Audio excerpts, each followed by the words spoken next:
بسم الله الرحمن الرحيم. إن الحمد لله نحمده ونستعينه ونستغفره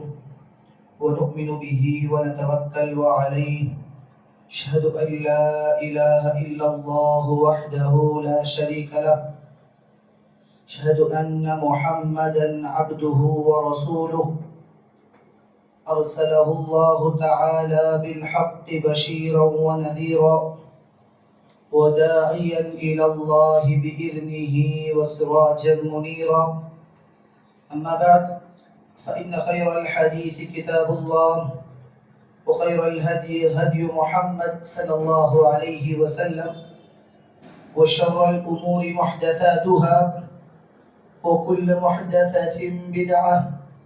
وكل بدعة ضلالة وكل ضلالة في النار. أعوذ بالله السميع العليم من الشيطان الرجيم من همزه ونفخه ونفسه. بسم الله الرحمن الرحيم.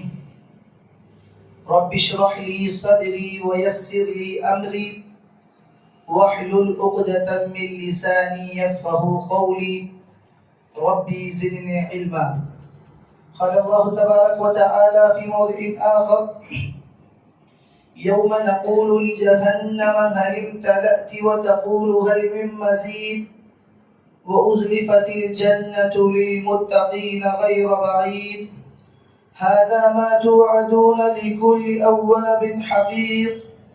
من خشي الرحمن بالغيب وجاء بقلب منيب ادخلوها بسلام ذلك یوم الخلود. تمام قسم کی تعریفات، توصیفات، کبریائی، بزرگی و بڑائی لائق و زیبا ہے اس اللہ وحدہ لا شریک کے لیے جس نے ہم تمام کو اشرف المخلوقات بنایا اور انسان بنانے کے بعد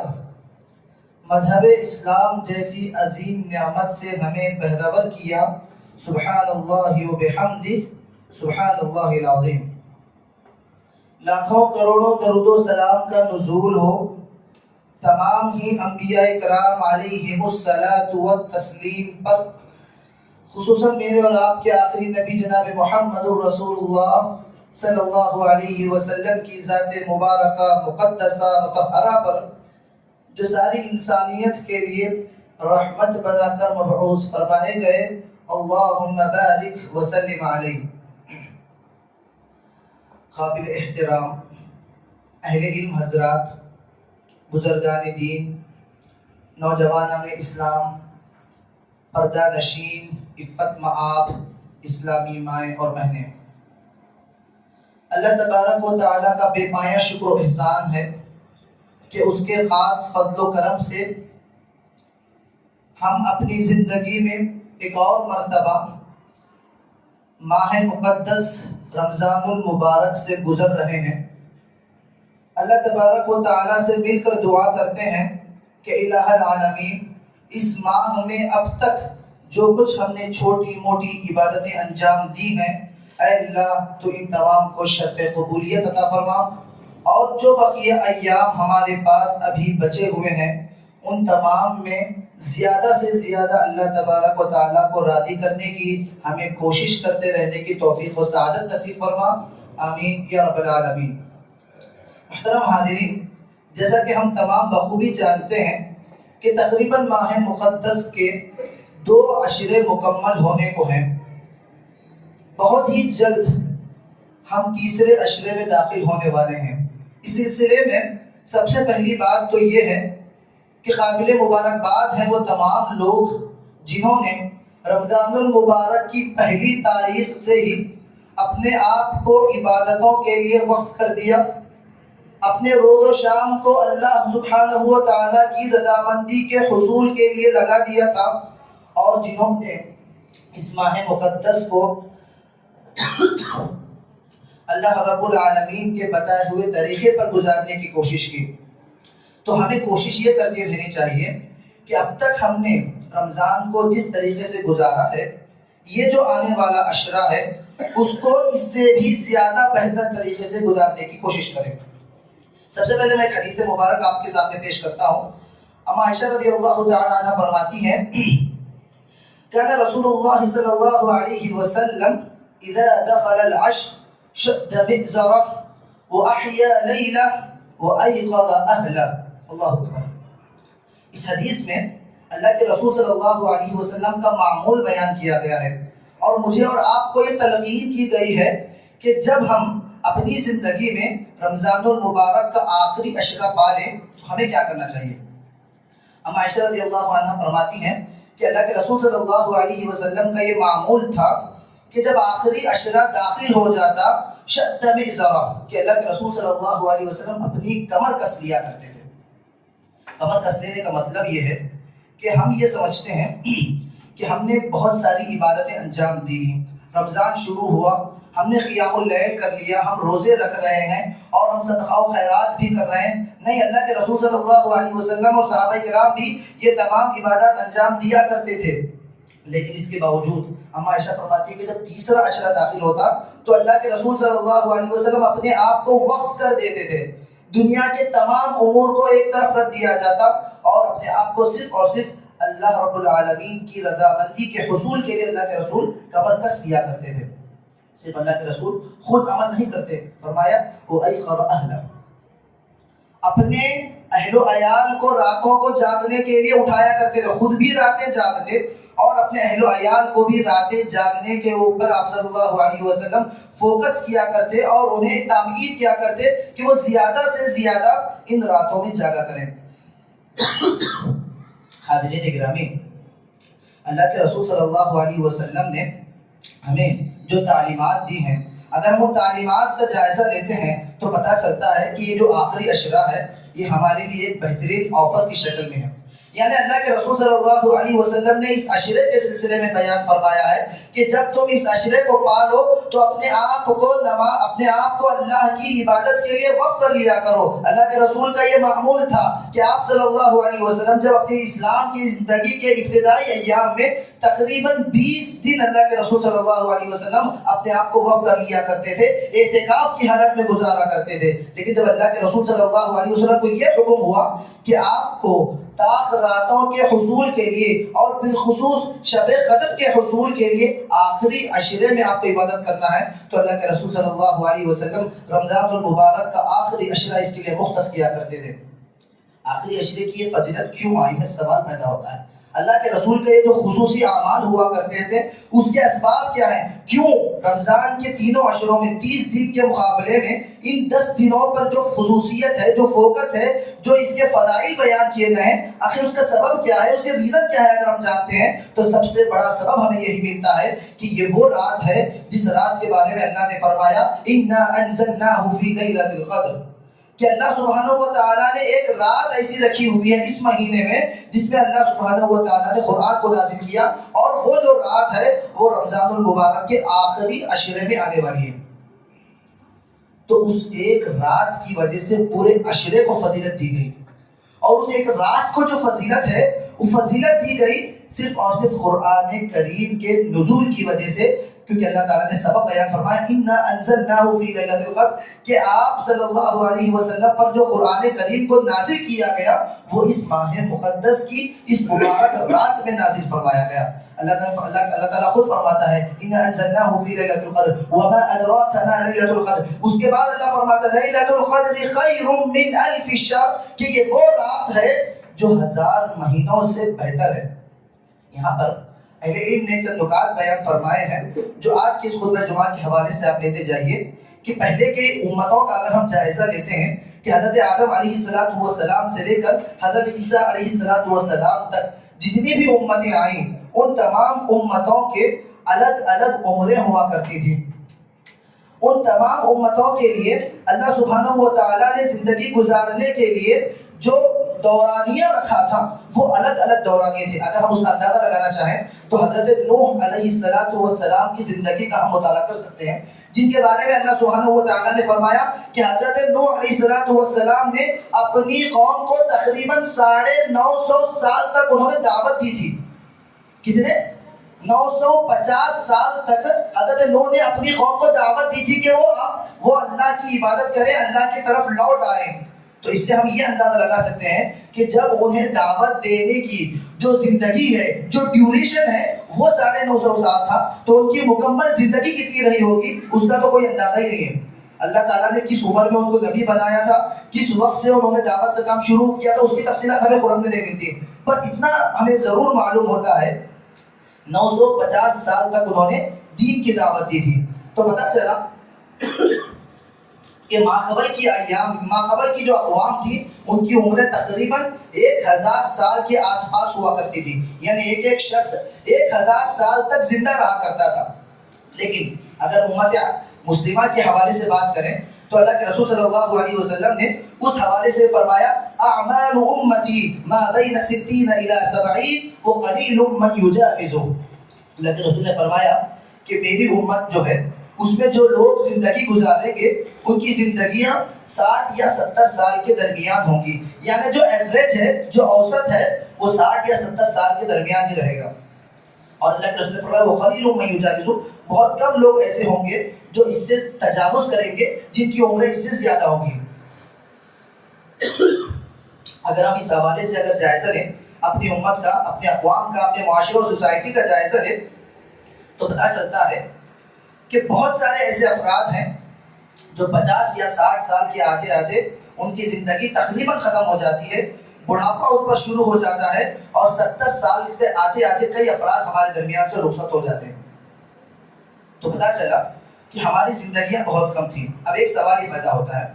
کہ ہماری زندگی تو اللہ تعالیٰ نے صرف 60 یا 70 سال تک مقید کر دی، لیکن ماقبل کی اقوام جو تھی وہ تقریباً 1000 سال تک، تقریباً 10 ٹائمز یا اس سے بھی زیادہ وہ لوگ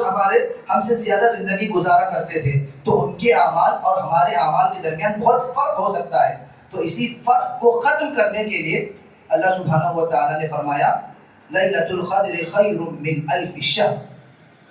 کہ ہر سال آپ کے پاس ایک آفر ٹائم ہوتا ہے، ایک لمیٹڈ ٹائم کے لیے آپ کے پاس آفر آتا ہے کہ آپ اپنے آپ کو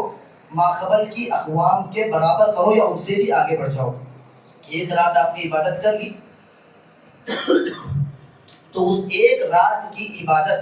آپ کی 83 ایئرز کے برابر ہو جائے گی، اس سے بھی زیادہ ہو جاتی ہے. تقریباً 1000 مہینے عبادت کرنے کے برابر ہماری ایک رات کی عبادت بن جاتی ہے. تو حاضرین گرامی، اگر ہماری زندگی 50 سال ہو، 60 سال ہو، اگر ہم اپنی زندگی میں جتنے ایام ہم شعور کی حالت میں گزاریں، اگر ہم صرف اور صرف اللہ کی رضامندی کے لیے، اس کا تقرب حاصل کرنے کے لیے اگر ہم اپنے آپ کو وقف کر لیں، اور صرف ان 10 دنوں میں جو انشاءاللہ آج رات سے شروع ہونے والے ایام ہیں، اگر ہم صرف اور صرف خشوع و خضوع کے ساتھ اللہ رب العالمین کی رضا اور اس کی قربت حاصل کرنے کی نیت کے ساتھ اگر ہم اپنے آپ کو وقف کر لیں اور یہ تاخرات اگر ہمیں میسر ہو جائے تو یاد رکھیے اس دنیا میں سب سے خوش نصیب بندوں میں ہمارا شمار ہو سکتا ہے. اگر ہم پابندی کے ساتھ اس رات کا اہتمام کر لیں تو یاد رکھیے اللہ سبحانہ و تعالیٰ کے رسول صلی اللہ علیہ وسلم فرماتے ہیں کہ یہ رمضان ایک ایسا مہینہ ہے جس کی ہر رات میں کئی لوگوں کو جہنم سے آزاد کر دیا جاتا ہے. کئی لوگوں کے نام رمضان کے شروع ہونے سے پہلے جہنمیوں کی فہرست میں ہوں گے، لیکن جب رمضان شروع ہوتا ہے اور وہ بندہ اللہ کی رضامندی کے لیے قیام اللیل کرتا ہے، اللہ کے سامنے اپنا سجدہ جھکا دیتا ہے اور گر گڑا کر معافی مانگتا ہے، تو اللہ کے رسول فرماتے ہیں ہر رات، رمضان کی ہر رات اللہ سبحانہ و تعالیٰ لوگوں کو جہنم سے آزاد کرتا رہتا ہے. تو پتہ چلا کہ جب اللہ تعالیٰ ہر رات لوگوں کو جہنم سے آزاد کر رہا ہے تو چونکہ یہ تاخراتیں ہیں، ان راتوں میں اللہ سبحانہ و تعالیٰ زیادہ سے زیادہ لوگوں کو جہنم سے آزاد کر سکتا ہے. شرط یہ ہے کہ ہمیں چاہیے کہ ہم آگے بڑھ کر اپنے آپ کو جہنم سے آزاد ہونے والے بندوں میں شامل کریں. یہ ہماری ذمہ داری ہے، میری ذمہ داری ہے اور آپ کی ذمہ داری ہے. اپنا محاسبہ ہمیں پہلے کرنا ہے کہ آخر میں جس طریقے سے زندگی گزار رہا ہوں کیا وہ طریقہ جناب محمد رسول اللہ صلی اللہ علیہ وسلم کے بتائے ہوئے طریقے کے مطابق ہے یا نہیں. اگر نہیں ہے ہمارے پاس سنہرا موقع موجود ہے، گولڈن اپارچونٹی ہمارے پاس موجود ہے کہ ان ایام میں ہم زیادہ سے زیادہ اللہ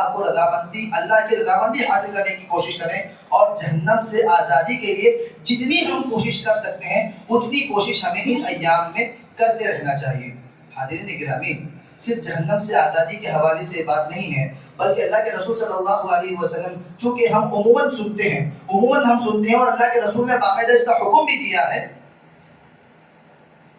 باقاعدہ اللہ تبارک و تعالیٰ نے اس کا حکم بھی دیا ہے کہ ہم زیادہ سے زیادہ طاق راتوں میں لیلۃ القدر کی تلاش کریں۔ لیکن اگر ہم سنت رسول کا اگر جائزہ لیتے ہیں تو پتہ چلتا ہے کہ اللہ کے رسول صلی اللہ علیہ وسلم کا معمول تھا کہ اللہ کے رسول صرف طاق راتیں نہیں جاگتے تھے، بلکہ اللہ کے رسول اس عشرے کی تقریباً ہر رات اللہ کے رسول جاگا کرتے تھے، جو حدیث میں نے شروع میں آپ کے سامنے بیان فرمائی کہ رسول اللہ صلی اللہ علیہ وسلم شد مئزرا وایقظ لیلا، کہ اللہ کے رسول اس عشرے کی ہر رات جاگا کرتے تھے۔ اگر کیونکہ ہمارے سامنے ہوتا یہ ہے کہ کبھی کوئی رات مس ہو جائے، کسی رات میں ہم عبادت نہ کر پائیں، کون سی رات ہے جس رات کو اللہ تعالیٰ نے لیلۃ القدر بنایا ہے، ہم میں سے کسی کو معلوم نہیں ہے۔ حضرت عبادہ بن صامت رضی اللہ عنہ کی مشہور حدیث ہے کہ اللہ کے رسول صلی اللہ علیہ وسلم یہ بتانے کے لیے آ رہے تھے کہ کون سی رات لیلۃ القدر ہے، لیکن اللہ کے رسول صلی اللہ علیہ وسلم کے ذہن سے اس بات کو نکال دیا گیا، وہ بات ان کے ذہن سے ختم کر دی گئی، تاکہ امت محمدیہ پوری 5 راتیں یا 10 راتیں اس رات کو ڈھونڈنے کے لیے اور اس رات کے حصول کے لیے اپنے آپ کو لگا دے۔ تو حاضرین گرامی، اب ایک سوال یہ بھی پیدا ہوتا ہے کہ لیلۃ القدر کے حصول کے لیے جو اس عشرے میں ہمیں کرنا چاہیے، رات جاگنے کا مطلب کیا ہے، رات جاگنے کا طریقہ کیا ہے؟ کئی لوگ یہ سمجھتے ہیں کہ رات جاگنے کا معنی یہ ہے کہ ہم مغرب کے بعد سے لے کر فجر تک 1 منٹ کے لیے بھی نہ سوئیں، ہماری آنکھ نہ لگے، یعنی ہم مکمل طور پر بیدار رہیں، یہ معمول ہم لوگ سمجھ لیتے ہیں، لیکن ایسا نہیں ہے۔ رات جاگنے کا مطلب یہ نہیں ہے کہ ہم 1 منٹ کے لیے بھی نہ سوئیں۔ یاد رکھیے، اگر کوئی شخص ایسا ہے کہ وہ مکمل رات جاگ نہیں سکتا، اگر وہ رات جاگے تو جاگنے کی حالت میں اس کے ہوش و حواس اس کے ساتھ نہیں رہتے ہیں، تو ایسی صورت میں اہل علم نے یہ بیان فرمایا ہے وہ تھوڑے وقفے کے لیے اپنے آپ کو نیند کی آغوش میں لے جا سکتا ہے، وہ تھوڑی دیر کے لیے آرام کر سکتا ہے، پھر اس کے بعد تازہ دم ہو کر اٹھے اور پھر سے اللہ کی بات کرے۔ تھوڑی دیر کا مطلب یہ نہیں کہ ہم 5-6 گھنٹے 7 گھنٹے سو جائیں، رات کا دورانیہ ہی تقریباً اتنا ہوتا ہے۔ ہمیں چاہیے کہ تھوڑا بہت آرام کریں، پھر اٹھ کر اللہ کی بات کریں۔ ایسا اس لیے ہے کیونکہ اللہ کے رسول صلی اللہ علیہ وسلم کی ایک حدیث مبارکہ فرماتے ہیں کہ اگر کوئی بندہ نیند کی حالت میں ہو، اس پر نیند کا غلبہ طاری ہو رہا ہو، ایسی صورت میں اگر وہ جاگ کر اپنے آپ پر ظلم کر کے اگر وہ اللہ کی عبادت کرنا چاہے، اللہ کے سامنے قرآن کریم کی تلاوت کرے، نمازیں پڑھتا رہے، دعا استغفار کرتا رہے، تو عین ممکن ہے کہ وہ اللہ سے دعا تو کر رہا ہو، وہ اللہ سے مانگنے کے بجائے کہیں وہ دعا کی بجائے بد دعائیں کر بیٹھے، قرآن کی جو تلاوت وہ آیتیں کر رہا ہے کہیں ان آیتوں کے سلسلے میں وہ غلطی نہ کر بیٹھے۔ کئی ساری ایسی آیتیں ہیں جہاں ہم اگر زبر زیر کی بھی غلطی کر دیتے ہیں تو معنی کچھ کا کچھ ہو جاتا ہے۔ جیسے ہم سورہ ناس پڑھتے ہیں، اگر کوئی بندہ سورہ ناس کی تلاوت فرماتا ہے، قل اعوذ برب الناس سے اگر کوئی شروع کر رہا ہے اور نیند کا غلبہ اس پر اتنا ہے کہ وہ آخر میں آتے من الجنۃ والناس کی جگہ من الجنۃ والناس اگر وہ کہہ دے، جنہ کے بجائے جنہ کہہ دے، تو مطلب یہ ہو جاتا ہے کہ اے اللہ میں جنت سے پناہ مانگتا ہوں کہ مجھے جنت نہ دے۔ معنی اس قدر بدل جاتے ہیں۔ اگر بندے پر نیند کا غلبہ آ جائے اور وہ کچھ کا کچھ پڑھنے کا خدشہ ہو تو ایسی صورت میں اسے عبادت نہیں کرنا چاہیے، اس وقت اسے تھوڑی دیر کے لیے وقفہ لے لینا چاہیے اور اس وقفے میں اللہ کے لیے، اللہ کی رضامندی کے لیے ہی اسے تھوڑا سا آرام کر لینا چاہیے، پھر سے تازہ دم ہو کر اس رات کے حصول کے لیے اسے آگے بڑھتے رہنا چاہیے۔ محترم حاضرین، ایک اور بات اللہ سبحانہ و تعالیٰ نے جو اما عائشہ رضی اللہ عنہا کے حوالے سے مشہور حدیث ہے کہ اما عائشہ رضی اللہ تعالیٰ عنہ نے فرمایا، اے اللہ کے رسول صلی اللہ علیہ وسلم، اگر میں اپنی زندگی میں تاخرات کو پا لیتی ہوں تو میرا کیا عمل ہونا چاہیے؟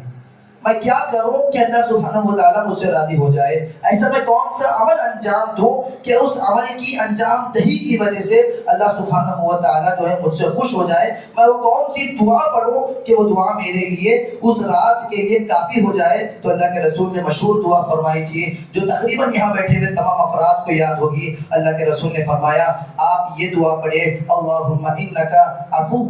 تحب العفو فاعف عنی، کہ اللہ سبحانہ و تعالی بے شک تو معاف کرنے والا ہے، معافی کو پسند فرماتا ہے، مجھے معاف فرما۔ اہل علم نے یہاں سے چند نکات بیان فرمائے ہیں کہ اللہ کے رسول صلی اللہ علیہ وسلم نے اما عائشہ رضی اللہ عنہا کے سوال پر کوئی دوسری بڑی دعا نہیں بیان فرمائی، کئی سارے خطبے نہیں دیے، بلکہ اللہ کے رسول نے ایک چھوٹی سی دعا بیان فرمائی کہ اس دعا کا اہتمام کریں۔ اگر ہم اس دعا کے الفاظ پہ غور کرتے ہیں تو اللہ کے رسول فرماتے ہیں اللہ تعالیٰ نے اللہ سے ہمیں یہ کہنا چاہیے اللہم انکا عفو تحب العفو فاعف عنی، کہ اللہ بے شک تو معاف کرنے والا ہے، معافی کو پسند فرماتا ہے۔ تو ہمیں یہ سبق دیا گیا ہے کہ اللہ جو ہمارا خالق ہے، اللہ جو ہمارا مالک ہے، اللہ جو ساری انسانیت کو درگزر کرنے والا ہے، اس کے لیے سب سے پسندیدہ عمل یہ ہے کہ وہ معاف کرے۔ تو بندے ہونے کے ناطے، اس اللہ کے بندے ہونے کے ناطے، اللہ تبارک و تعالیٰ کی بھیجی ہوئی شریعت کو ماننے والے ہونے کے ناطے مجھ پر اور آپ پر یہ فریضہ بنتا ہے کہ ہم بھی اللہ کی اس صفت کو اپنانے کی ہم کوشش کریں۔ اللہم انکا عفو تحب العفو، کیونکہ اللہ تعالیٰ معاف کرتا بھی ہے اور معافی کو پسند کرتا ہے۔ تو اس کا مطلب یہ ہے کہ اللہ کے بندوں میں وہ بندے جو معاف کرتے ہیں اور معافی کو پسند کرتے ہیں، اللہ تعالیٰ ان کے بھی پسند فرماتا ہے۔ یعنی میرا اور آپ کا جو رویہ ہے، ہمارے جو معاملات ہیں، ہم کس طریقے سے ایک دوسرے سے معاملات کرتے ہیں، چھوٹی چھوٹی باتوں کو لے کر کئی دنوں تک ہم آپس میں باتیں نہیں کرتے، کئی دنوں تک ہم ایک دوسرے کے گھر نہیں جاتے، دوست تو دوست، لوگ خاندانوں کے خاندان ٹوٹ جاتے ہیں صرف چھوٹی موٹی بات پر، چھوٹی موٹی انا پر، چھوٹے موٹے ایگو پر ہم اپنی زندگیاں برباد کر دیتے ہیں۔ جبکہ اللہ تبارک و تعالیٰ نے اس روئے زمین پر جتنے بھی راتیں ہوتی ہیں، ان تمام راتوں کی سب سے افضل ترین رات میں جو کام کرنے کا ہمیں حکم دیا، اس رات میں اللہ نے فرمایا کہ تم معاف کرو، معافی کو پسند کرو اور معافی کے سلسلے میں اللہ سے دعا مانگو۔ تو ہمیں چاہیے کہ اللہ سبحانہ و تعالیٰ اس مقدس ترین رات میں جب معافی کی گفتگو کر رہا ہے، معاف کرنے والوں کو پسند کرنے کی بات کر رہا ہے، اور جو کوئی بھی اللہ کے سامنے معافی کی درخواست لے کر حاضر ہوتا ہے، اللہ سبحانہ و تعالیٰ اس کو معاف کرنے کا وعدہ کر رہا ہے۔ تو ایسی صورت میں ایک بندہ مومن ہونے کے ناطے جب ہم اپنے آپ کو اہل ایمان میں شمار کرتے ہیں، جب ہم اپنے آپ کو یہ کہتے ہیں کہ اللہ کے مقرب بندے ہیں، جب ہم اپنے آپ کو یہ کہتے ہیں کہ ہم اللہ کو رضامند کرنے کی ہم کوششیں کر رہے ہیں، تو اس میں سب سے بڑی کوشش ہمیں یہ کرنا چاہیے کہ ہم اس مہینے میں زیادہ سے زیادہ اپنے آپ کو عفو بنانے کی کوشش کریں، عبد العفو بنانے کی ہم کوشش کرتے رہنا چاہیے۔ حاضرین گرامی، اللہ سبحانہ و تعالیٰ کی رضامندی کے لیے اگر ہم اپنے اندر یہ ایک صفت پیدا کر لیں تو یاد رکھیے حقوق العباد کے کئی سارے معاملات اس ایک صفت کے اندر حل ہو جاتے ہیں۔ ہم لوگ عموماً رمضان کے حوالے سے کوشش تو یہ کرتے ہیں، اب تک جو 20 ایام ہم نے گزار لیے اور بقیہ جو 10 ایام ہمارے پاس بچے ہوئے ہیں، ہماری کوشش یہ ہوتی ہے جو حقیقی معنوں میں اللہ کے بندے ہوتے ہیں، جو رمضان کی اہمیت کو سمجھتے ہیں، ان میں سے بھی ایک بڑی تعداد ایسے لوگوں کی ہوتی ہے جو رمضان کا مطلب یہ سمجھتے ہیں کہ ہم صرف اور صرف اللہ کو راضی کرنے کے لیے حقوق اللہ کی ادائیگی میں لگ جائیں۔ نہیں، صرف حقوق اللہ کی ادائیگی میں نہیں کرنا ہے، بلکہ اس ماہ مقدس میں حقوق اللہ کے ساتھ ساتھ حقوق العباد پر بھی ہمیں فوکس کرنا ہے، اور حقوق العباد کے سلسلے میں ہمیں کیا اعمال انجام دینے ہیں یہ ہمیں اسی دعا سے، اسی حدیث سے پتہ چلتا ہے کہ کئی سارے معاملات ہو سکتے ہیں، کئی ساری شکایتیں ہمیں ہو سکتی ہیں، کسی سے کچھ غصہ ہے، کسی سے کچھ لڑائی ہے، کسی سے کچھ جھگڑا ہے، کوئی کسی کو کچھ کہتے ہیں، بہت سارے معاملات ہو سکتے ہیں، اور عین ممکن ہے کہ غلطی آپ کی نہ ہو، عین ممکن ہے کہ غلطی سامنے والے کی ہو۔ ایسے معاملے میں بھی اگر آپ عاجزی اختیار کرتے ہیں اور آگے بڑھ کر اس ماہ مقدس میں اگر آپ کسی کو معاف کر دیتے ہیں تو یاد رکھیے ہم نے اپنی زندگی میں جتنے بھی گناہ کیے ہیں، اللہ سبحانہ و تعالیٰ کیونکہ معافی کو پسند فرماتا ہے، اللہ کے رسول نے فرمایا اللہ معافی کو پسند فرماتا ہے، تو آپ کے اس معاف کرنے کے عمل کو اگر اللہ پسند فرما لے تو سمجھ جائیے آپ کی زندگی بھی کامیاب، آپ کی آخرت بھی کامیاب۔ اس نقطے کو ہمیں سمجھنے کی ضرورت ہے۔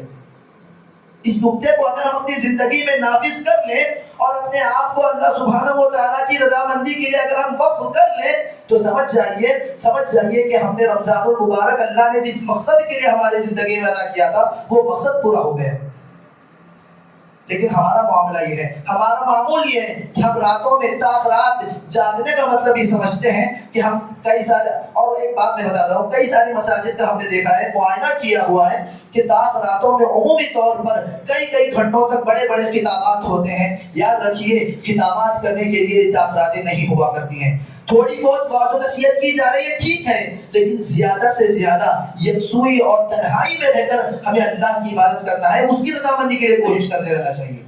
قیام اللیل ہم جماعت کے ساتھ کر رہے ہیں، بہت اچھی بات ہے۔ اگر ہم اجتماعیت کے ساتھ سحری کر رہے ہیں، بہت اچھی بات ہے کہ ہم اللہ کو رضامند کرنے کے لیے ہم یہ اعمال انجام دے رہے ہیں، لیکن یاد رکھیے ایک بڑا وقفہ ایسا بھی ہونا چاہیے کہ بندے تنہائی میں یکسو ہو کر اللہ کی بارگاہ میں اپنی پیشانی کو رکھے، روئے، گڑ گڑائے، معافی مانگے کہ اللہ مجھ سے یہ گناہ سرزد ہوا، مجھ سے یہ گناہ سرزد ہوا، یہ گناہ سرزد ہوا۔ اپنے جو کچھ بھی کالے کچے ہیں، جو کچھ بھی اپنے برے ہے، جب ہم اللہ کے سامنے رکھتے ہیں، اللہ کے سامنے پیش کرتے ہیں، تو اللہ فرماتا ہے اللہم انکا عفو تحب العفو فاعف عنی، کہ اللہ معاف فرمانے والا ہے۔ جب اللہ معاف کرنے پر آ جاتا ہے تو یاد رکھیے کئی زندگیاں جہنم سے آزاد ہو جاتی ہیں۔ تو حاضرین گرامی، ہمیں کوشش یہ کرتے رہنا چاہیے کہ جتنا زیادہ ہو سکے اتنا زیادہ ہمیں اللہ کو رضامند کرنے کی کوشش کریں۔ حاضرین، ایک آخری بات کہہ کے اپنی گفتگو ختم کرتا ہوں کہ اس ماہ مقدس کے آخری عشرے میں جو بہترین عبادت اللہ کے رسول کی تھی، جس کے سلسلے میں میں نے پہلی حدیث میں بیان فرمایا، وہ یہی ہے کہ اللہ کے رسول اپنے آپ کو وقف کیا کرتے تھے۔ اس وقف کی ایک شکل اعتکاف بھی ہے۔ ہم میں سے الحمدللہ کئی ساری مساجد میں اعتکاف کے لیے باقاعدہ ٹینٹ لگائے جاتے ہیں، پردے لگائے جاتے ہیں، بہت اچھا طریقہ ہے۔ ہمیں چاہیے کہ ہم زیادہ سے زیادہ اس عبادت میں بھی آگے بڑھیں، بڑھ چڑھ کر ہم اس میں حصہ لیں، کیونکہ کئی سارے ایسے نوجوان ہیں الحمدللہ جو اس مہینے میں عبادت کرنے کے لیے اپنے آپ کو 10 دنوں کے لیے انہوں نے وقف کیا۔ لوگوں کے کہنے کی وجہ سے یا دوستانے میں آ کر کئی لوگ ہیں، کئی ایسے نوجوان ہیں جو آئے 10 دن تک مسجد میں رہے، انہوں نے صرف اور صرف اللہ کی عبادت کی، تو ان 10 دنوں کی وجہ سے ان کی زندگیاں بدل گئی۔ تو حضرت کوشش یہ کیجئے کہ اپنے دوست و احباب میں، اپنے اعزاء و اقارب میں، اپنے آس پڑوس میں جو بھی لوگ ہیں، جو فارغ ہیں، جو آ سکتے ہیں، جو وقت دے سکتے ہیں، اگر آپ وقت نہیں بھی دے رہے ہیں، کوشش یہ کریں کہ اپنی زندگی کے جو دیگر معمولات ہیں ان کو 10 دنوں کے لیے کہیں اور طور پر شفٹ کریں، اور ان 10 دنوں کو اللہ کے لیے آپ وقف کریں۔ مسجد میں آئیں، اور مسجد میں آ کر اعتکاف کا مقصد کا بات لوگ یہ سمجھ لیتے ہیں کہ 4-5 لوگ جمع ہو گئے اور بس گفتگو ہو رہی ہے، کئی سارے بحث و مباحثہ ہو رہے ہیں، ڈیبیٹ چل رہی ہے۔ نہیں، یہ کام کرنے کے لیے مسجد میں نہیں آنا ہے۔ مسجد میں عبادت کا مقصد یہ ہے کہ صرف اور صرف آپ یکسو ہو کر، تنہا ہو کر اللہ کی بات کریں۔ پردے مارے جاتے ہیں، ان پردے باندھنے کا مقصد کیا ہے؟ اگر آپ گروپ کی شکل میں بیٹھ کر بحث و مباحثہ کرنا ہی اگر مقصود ہوتا تو پھر یہ پردے مارنے کی ضرورت کیا تھی؟ پردے مارنے کا مقصد ہی یہ ہے کہ آپ جب ایک مرتبہ اپنے حجرے میں داخل ہو جائے تو آپ اپنے رب سے کنیکٹڈ ہو جاتے ہیں۔ آپ اللہ سے کیا عبادت کر رہے ہیں، اللہ کی کیا عبادت کر رہے ہیں، کیا نہیں کر رہے ہیں، صرف آپ بہتر جانیں اور اللہ بہتر جانا، دنیا کی نظر سے آپ اوجھل ہو جائیں، یہ اس کا ایک اصل مقصد ہوا کرتا ہے۔